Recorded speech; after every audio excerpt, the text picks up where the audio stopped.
d'information sur RTI1. Madame, Monsieur, bonsoir. Les titres sommaires de cette édition. La commémoration de la disparition du père fondateur de la Côte d'Ivoire après 29 ans. La mémoire de Félix Houphouët-Boigny reste vive par les valeurs à lui reconnues, la paix et le dialogue.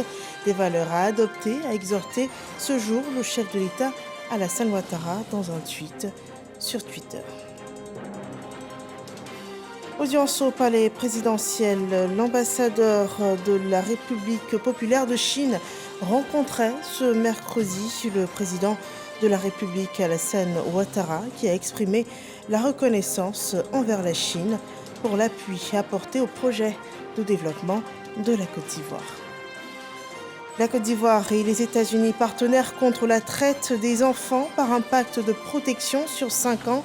Le coût de cet appui est estimé à 10 millions de dollars. Un accord signé ce jour entre la première dame Dominique Ouattara et le gouvernement américain.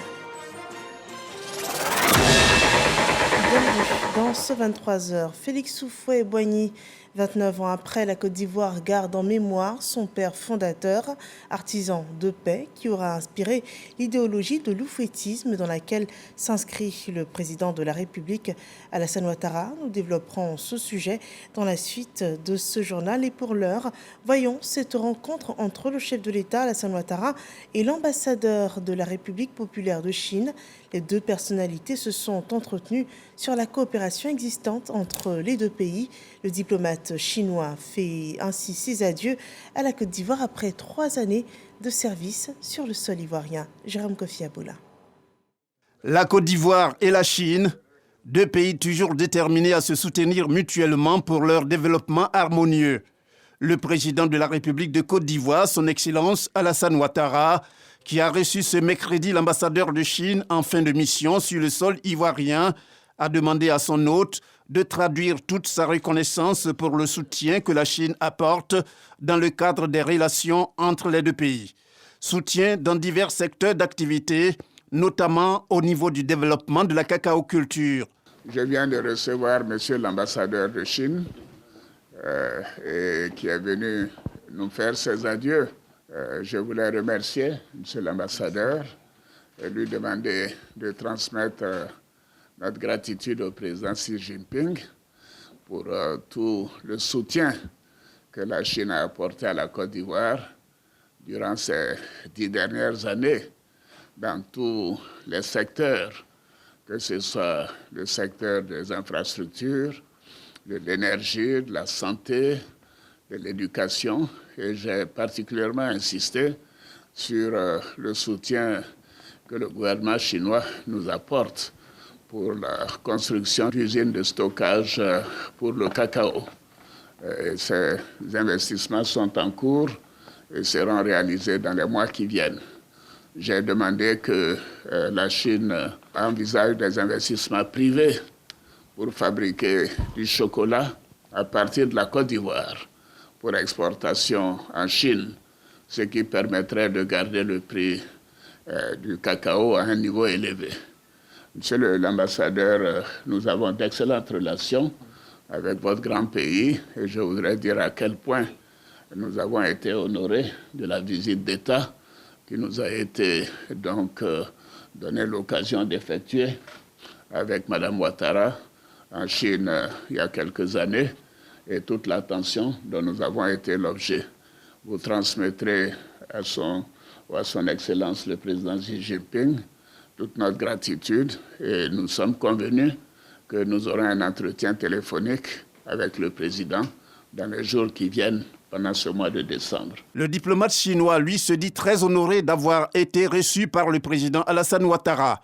Il indique par ailleurs que les deux pays vont continuer à travailler ensemble en vue de la promotion de leur coopération dans plusieurs domaines. La Côte d'Ivoire est un bon ami et un partenaire important de la Chine. La Côte d'Ivoire est un pays dynamique avec une grande potentialité. Et la partie chinoise est prête à accompagner la partie ivoirienne sur sa voie du redressement et du développement. Et nous allons poursuivre la coopération dans les domaines dits traditionnels, tels que les infrastructures, l'énergie, et la santé, etc. Puis en souhaitant beaucoup plus de succès au développement de la Côte d'Ivoire sous la conduite du président Alassane Ouattara, l'ambassadeur chinois s'est félicité de l'accueil combien chaleureux reçu de la part des autorités ivoiriennes durant les 3 années passées en terre ivoirienne. La lutte contre la traite des enfants est accentuée dans le pays par un pacte de protection qui s'étend sur 5 ans, un appui pour la sensibilisation, la formation, la prévention, des actions menées par les forces chargées de la répression. Cet accord a un coût de 10 millions de dollars apporté par les États-Unis à la Côte d'Ivoire. C'est un accord qui a été signé ce jour entre la première dame de Côte d'Ivoire, Dominique Ouattara, et le gouvernement américain. On en sait davantage dans ce reportage de Mahama Traoré. Après le Ghana, la Côte d'Ivoire est le 2e pays africain, le 7e au monde, à signer un tel partenariat avec le gouvernement américain. Il s'agit du Pacte pour la protection de l'enfance, une initiative non contraignante destinée à lutter contre la traite et le travail des enfants, pour laquelle les États-Unis vont mobiliser environ 10 millions de dollars sur 5 ans. Je voudrais, de la part du gouvernement américain, reconnaître et féliciter la Côte d'Ivoire pour le progrès important déjà fait dans ce secteur. Ensemble, nous allons mettre en œuvre le plan d'action élaboré pour atteindre des objectifs du partenariat du CPC. Avec le Pacte pour la protection de l'enfance, le gouvernement américain entend soutenir les efforts déjà déployés par la Côte d'Ivoire pour venir à bout de la traite des enfants.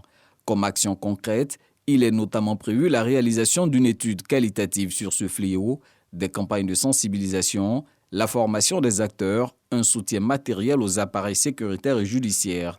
Pour le ministre de l'Emploi et de la Protection sociale, cet appui est à mettre à l'actif de la première dame Dominique Ouattara, présidente du Comité national de surveillance des actions de lutte contre le travail des enfants. Madame la première dame, sans nul doute, c'est votre leadership et le plaidoyer que vous ne cessez de mener au niveau international qui ont permis à notre pays d'être éligible à ce programme de partenariat des États-Unis d'Amérique dont nous signons la convention aujourd'hui. Au niveau national, si notre plaidoyer pour la prise en charge des cotisations de la couverture maladie universelle des producteurs des 3 binômes que sont café cacao, coton anacarde, EVA palmier à huile a abouti, c'est grâce à vous. Oui, Madame la Première Dame, c'est grâce à vous. Et soyez-en encore infiniment remerciés. Malgré les efforts déjà fournis par le gouvernement ivoirien, la première dame Dominique Ouattara continue de plaider pour de tels soutiens des partenaires face à la complexité des défis à relever pour lutter contre la traite des enfants.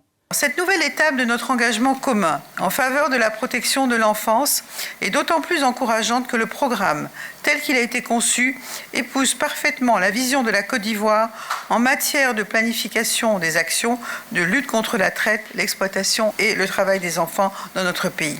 Je voudrais réitérer mes sincères remerciements au gouvernement américain qui nous a toujours soutenus dans cette lutte et je vous demande de les applaudir très fort. Ainsi qu'à l'ensemble de nos partenaires engagés à nos côtés depuis de nombreuses années pour l'élimination de la traite, de l'exploitation et du travail des enfants dans notre pays. Malgré la complexité de la tâche, la conjugaison de nos efforts permettra d'obtenir des résultats tangibles au bénéfice de la protection de nos enfants. Les subventions mobilisées dans le cadre du pacte pour la protection de l'enfance seront accordées à des ONG œuvrant dans le domaine. Les organismes bénéficiaires seront connus après un test de sélection. Dans le pays, 40 nouveaux marchés de proximité sont annoncés sur tout le territoire ivoirien. Un projet qui coûtera à la Côte d'Ivoire 6 milliards de francs CFA. Ce projet a été lancé dans la région de la Mai par le Premier ministre Patrick Achi ce mercredi à Yakassé, à Tobruk. L'objectif, c'est de réduire la pauvreté, améliorer l'approvisionnement des villes en produits vivriers et aussi améliorer les conditions de vie des populations. Alexis Ouedraogo. Ce mercredi, à Yakassé, à Tobruk, dans la région de la Mai, Le chef du gouvernement est venu communier avec les populations. Au-delà, Patrick Haché vient pousser un peu plus le développement engagé dans la localité, avec le lancement des travaux de 40 marchés de proximité, au grand bonheur des populations qui aujourd'hui n'aspirent qu'à une seule chose, l'amélioration concrète de leurs conditions de vie. On a toujours eu confiance au gouvernement. Vous savez que la place a dit Awa Adju Ale. Ça veut dire dès que celui qui fait ce qu'il dit. Donc depuis toujours, on savait que ça allait être concret. On a tellement cherché ce développement, mais le temps de Dieu est arrivé et le développement a véritablement commencé avec nous. Et si les populations sont aussi heureuses, c'est qu'elles reconnaissent bien les dispositions prises par le gouvernement en vue de renforcer l'approvisionnement des marchés, la commercialisation des produits vivriers. Cet important projet de construction de marchés de proximité dans la commune de Yakassi à Tobrou, en plus de son caractère structurant et novateur pour nous, nous offre l'agréable occasion de garantir l'approvisionnement soutenu de nos marchés locaux de produits vivriers dans notre département. Cet important investissement offre des opportunités d'insertion économique pour de nombreux jeunes dans toutes les filières intermédiaires, notamment dans le transport. Un système moderne de vente au poids et de conservation des productions pour renforcer les bénéfices des producteurs. Chaque marché sera doté de 2 camions de 5 tonnes, de 2 tricycles, de 2 balances, de 2 bascules ainsi que 2 ordinateurs et chaque bureau sera équipé en mobilier. Pour le ministre Souleymane Diarra-Souba, ce lancement vise surtout à améliorer la chaîne de valeur des produits vivriers. Ce programme de construction de 155 marchés couvre toute l'étendue du territoire national et devrait être exécuté sur 3 phases, avec un montant d'environ 20 milliards de francs CFA.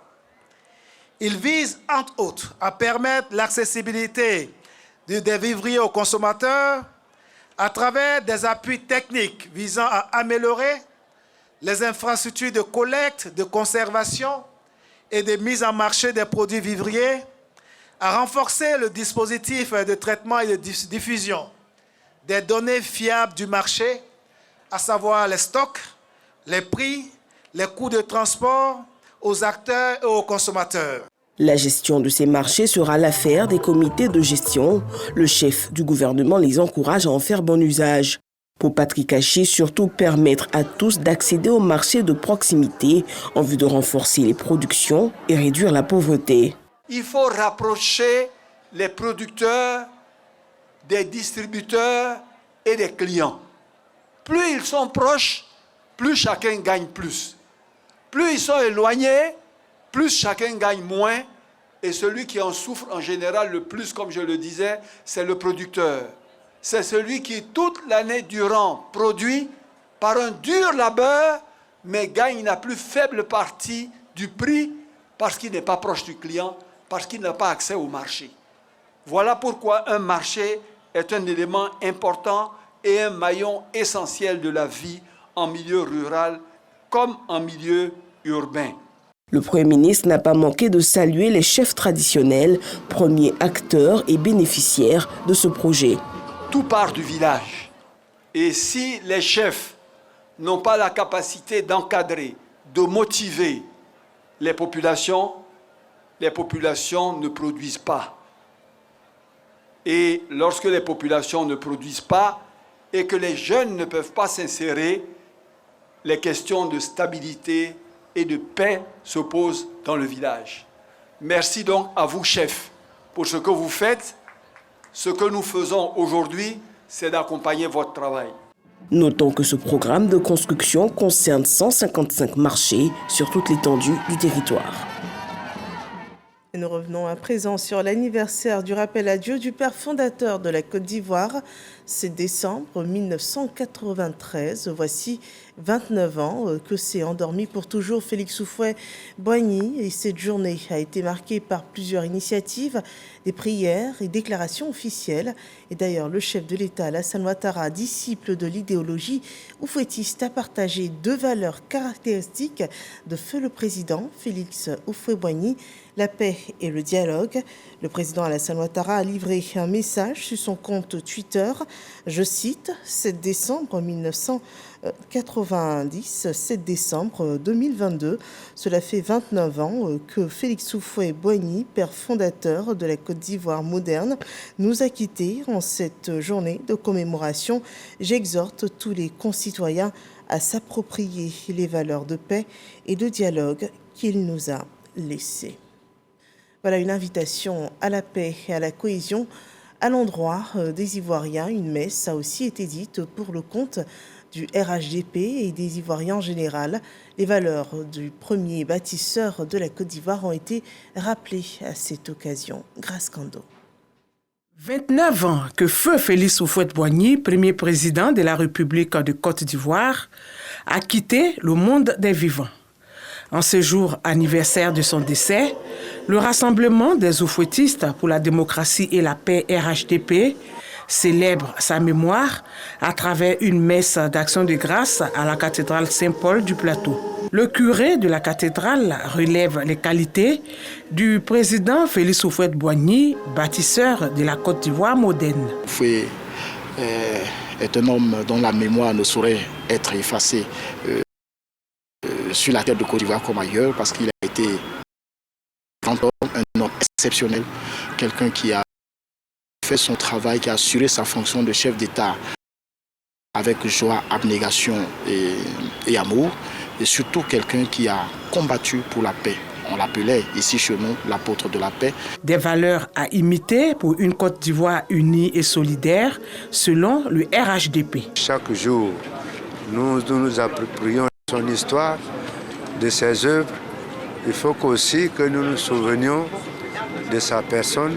Nous devons nous unir pour construire ce pays dans l'union, dans la paix, pour que tous les Ivoiriens et tous ceux qui habitent ce pays soient heureux. Feu le président Félix Houphouët-Boigny aurait eu 117 ans s'il était en vie. Il est né le 18 octobre 1905. Parlons à présent de coopération militaire entre la Côte d'Ivoire et la France. Les ministres de la Défense des deux pays se sont rencontrés ce jour en France, précisément à Paris. Les deux hommes ont fait le point alors de la coopération militaire qui existe entre les deux pays, avec en ligne de mire la lutte contre le terrorisme. Le point de cette séance de travail avec Michel Tigret. La coopération militaire entre la Côte d'Ivoire et la France s'intensifie. C'est la troisième fois en 6 mois que les ministres de la Défense des deux pays se rencontrent. Sébastien Lecornu reçoit à Paris son homologue ivoirien, Téné Birahima Ouattara, pour parler de coopération militaire bilatérale entre les deux pays et de la situation sécuritaire dans la sous-région ouest africaine. Le ministre français des Armées a remercié son hôte pour la qualité de leurs échanges. Pour lui, la France et la Côte d'Ivoire sont liées par une relation de défense dense et dynamique qu'il faudra moderniser avec une ambition nouvelle. Il soutient que les deux pays restent engagés dans la lutte contre le terrorisme, raison pour laquelle la coopération sera accentuée. Le ministre d'État, ministre de la Défense, Téné Birahima Ouattara, a pour sa part remercié le ministre Lecornu pour l'accueil chaleureux et amical. Il a salué son engagement dans la dynamique insufflée à la coopération militaire entre la France et la Côte d'Ivoire. Pour rappel, Téné Birahima Ouattara avait reçu en juillet dernier le ministre français des Armées qui répondait à son invitation pour une autre séance de travail quelques semaines seulement après leur rencontre en juin à Paris en marge du mondial de la défense et de la sécurité.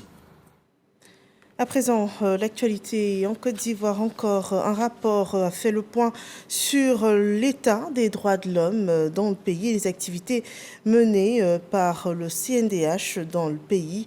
Ce rapport annuel a été remis au président de la République, représenté par le ministre chargé auprès du président de la République chargé des relations avec les institutions, Gilbert Kafana-Koné. Le point de Laure Goretti et de Sidonie Davila. Le Conseil national des droits de l'homme, CNDH, a procédé à la remise de son rapport annuel 2021 au président de la République, représenté par le ministre d'État chargé des relations avec les institutions. Gilbert Kafana Kone. Le résumé de ce rapport, lu par la présidente du CNDH, Namizata Sangaré, fait état de la situation des droits de l'homme en Côte d'Ivoire, les activités menées ainsi que les acquis de l'institution. Monsieur le ministre d'État, le CNDH, au thème de l'analyse de l'état des droits de l'homme en Côte d'Ivoire, a formulé des recommandations. Celles-ci prennent en compte les recommandations contenues dans les rapports annuels précédents, dont certaines demeurent encore d'actualité. Ces récurrences portent sur les faits ou phénomènes suivants: les enfants en rupture sociale, les violations ou atteintes aux droits de l'homme en lien avec les déguerpissements, les questions des femmes et des enfants. Le ministre d'État, Gilbert Kafana Kone, au nom du président de la République Alassane Ouattara, félicite les progrès réalisés par la Côte d'Ivoire ces dernières années dans plusieurs domaines. Il a par ailleurs rassuré de l'engagement de l'État ivoirien à travailler au renforcement et à la promotion des droits de l'homme dans le pays. Madame la Présidente, j'ai pris bonne note de vos doléances ainsi que de votre plaidoyer. J'invite le CNDH à poursuivre sa mission dans le sens du renforcement de la stabilité et de la préservation de l'équilibre social. L'État a certes des obligations, mais tous les citoyens ont des devoirs et ont l'obligation de respecter le bien public et de contribuer chacun à son niveau à la préservation de la paix. Chaque année, le Conseil national des droits de l'homme élabore un rapport annuel sur l'état des droits de l'homme dans le pays et sur les activités de l'institution. Un rapport présenté au Parlement et au président de la République. Et nous parlions il y a quelques minutes d'un programme de construction de 40 marchés de proximité pour améliorer l'approvisionnement des marchés en vivrier. Et puis en appui à ce programme mené par le gouvernement, il s'est tenu ce jour une conférence et exposition sur les pertes post-récolte en Côte d'Ivoire. Une conférence organisée par l'agence de coopération allemande et la société agricole allemande pour trouver des réponses aux problématiques liées aux pertes post-récolte et notamment les causes de ces pertes et les solutions à envisager en vue d'accroître le revenu des producteurs. Suivant ce reportage de Jean-Louis Bangbo. On appelle perte post-récolte l'ensemble des pertes des produits agricoles essentiellement alimentaires depuis la culture dans les champs jusqu'à l'assiette du consommateur. Tout comme la plupart des pays africains, la Côte d'Ivoire reste confrontée à ces pertes post-récolte. Ce sont plus ou moins 30% des pertes post-récolte, mais c'est déjà bien en comparaison avec d'autres pays. Ça veut dire qu'il y a un grand potentiel toujours. Ces pertes dans leur ensemble sont évaluées à plusieurs milliards de francs CFA. Initiative de l'agence de coopération allemande, GIZ, et la société agricole allemande, cette conférence symbolise le renforcement de la coopération entre la Côte d'Ivoire et l'Allemagne dans la lutte contre les pertes post-récolte et l'insécurité alimentaire. En 2021, 820 millions de personnes étaient affamées et en théorie, suffisamment d'aliments sont produits pour nourrir toutes ces personnes. La réduction des pertes post-récolte est également un moyen pour surmonter ce problème. On estime pour les principales productions alimentaires de base en Côte d'Ivoire des pertes de l'ordre de 30 à 40% pour la banane plantain, 10 à 20% pour le manioc ou encore 30 à 40% pour l'igname. Pour le pays qui tire l'essentiel de ses ressources dans le secteur agricole, l'urgence est de mener la réflexion pour une réduction de ces pertes post-récolte et un accroissement de la disponibilité alimentaire. Il nous faut investir de plus en plus dans les pratiques technologiques adaptées à nos climats pour réduire les pertes post-récolte. À cet effet, il serait important de mettre l'accent sur la promotion et la vulgarisation des technologies améliorées de conservation traditionnelle, le développement de chambres froides alimentées par des énergies vertes et solaires et encourager l'implantation d'industries d'emballage pour nos productions alimentaires en l'occurrence. Les startups qui ont participé au concours de la meilleure solution contre les pertes post-récolte ont été récompensées au cours de cette première journée. Dans l'enseignement supérieur, le ministre de l'Enseignement et de la Recherche scientifique a présenté hier un projet de loi relatif à l'enseignement supérieur, à la recherche et à l'innovation. Ce projet vise à redynamiser le système en place depuis 1995. La nouvelle loi sur l'enseignement supérieur, à la recherche et à l'innovation vient pallier les insuffisances de la loi de 1995 qui a occasionné des difficultés récurrentes de divers ordres dans les institutions d'enseignement supérieur et de recherche. Le projet a été adopté avec 14 voix pour et 12 abstentions. Le point de Sephora Zégué. Adama Diawara à l'hémicycle. Face aux députés de la Commission de la recherche, de la science, de la technologie et de l'environnement, cette commission composée de 40 membres, dont 24 présents, a examiné avec minutie le projet de loi portant sur l'enseignement supérieur, la recherche et l'innovation. Dans son exposé, le ministre de l'Enseignement supérieur et de la Recherche scientifique a démontré la pertinence du projet qu'il porte. Ce projet de loi renforce l'autonomie et améliore la gouvernance des établissements publics à caractère administratif, social, culturel et environnemental que constituent les structures d'enseignement supérieur, de recherche et d'innovation nommées établissements publics administratifs à caractère scientifique et technologique et passent par le présent projet de loi. Le renforcement de l'autonomie et l'amélioration de la gouvernance des structures d'enseignement supérieur, de recherche et d'innovation induits par le présent projet de loi sont motivés par le contexte concurrentiel mondial actuel. Ce projet de loi va permettre aux structures d'enseignement supérieur, de recherche et d'innovation d'avoir un nouveau mode de gestion basé sur la logique des résultats axés sur la performance. Elles deviendront ainsi un levier de compétitivité au plan international. Adama Diawara a défendu avec brio son projet qui obtient 14 voix pour, 0 voix contre et 12 abstentions. Cette loi va permettre donc de régler, de résoudre les problèmes systémiques qui se posent dans notre sous-secteur. Je citerai pêle-mêle l'insuffisance de la capacité d'accueil dans le supérieur public, le manque d'enseignants dans certaines spécialités, la faiblesse du rendement interne, la faiblesse du rendement externe, l'insuffisance du financement de l'enseignement supérieur, l'insuffisance des transferts sociaux, la faible valorisation académique, disons économique des résultats de la recherche et le sous-financement de la recherche.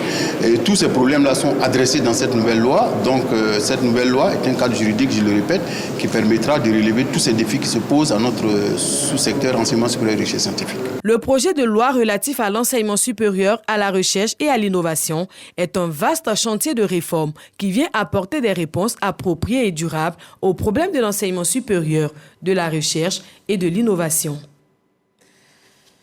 Parlons à présent de ce communiqué de l'Assemblée nationale. Le président de la Commission des affaires économiques et financières convoque les députés membres à 2 réunions demain, jeudi 8 décembre, à l'hémicycle du Palais de l'Assemblée nationale. La première à 10h pour examiner le projet de loi portant classification et immatriculation des routes.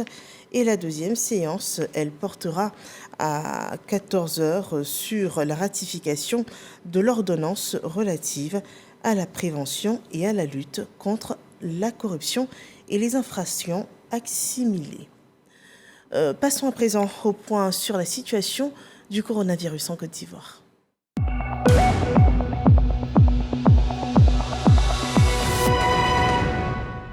Ce 7 décembre 2022, un cas de Covid-19 est enregistré sur 280 échantillons prélevés.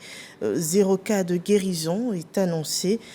Également, 8 cas restent toujours actifs dans le pays. Et à cette date, au moins 22 175 704 doses de vaccins anti-Covid ont été administrées sur le territoire ivoirien. Nous parlons de santé animale. La Côte d'Ivoire s'engage à protéger l'âne qui est menacé par un commerce illicite dans la sous-région. L'objectif c'est de sauver les ânes menacés de disparaître.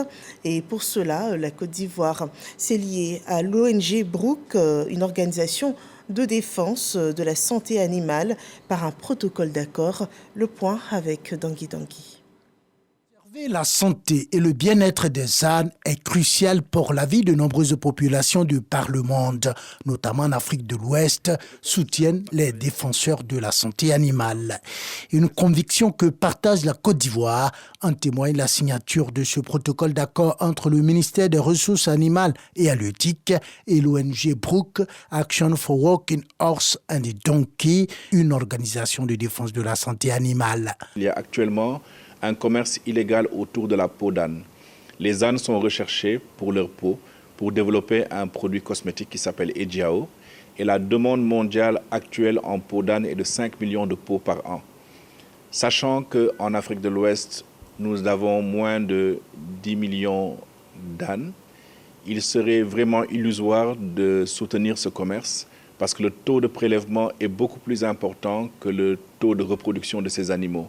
C'est vraiment quelque chose qui forcément défavorise les femmes en milieu rural, continue à amplifier la pénibilité du travail des femmes et des ménages les plus démunis. Là où nous aurons la possibilité de faire le plaidoyer pour cette bataille, nous ferons le plaidoyer à tous les forats qui seront ouverts à cet effet. La Côte d'Ivoire et l'ONG Brook partagent au moins une vision, celle d'un monde où les ânes et les mulets de trait ne souffrent pas. Voilà, sachons préserver nos espèces animales. C'est ici qu'on s'arrête pour cette édition d'information. Excellente fin de soirée chez vous.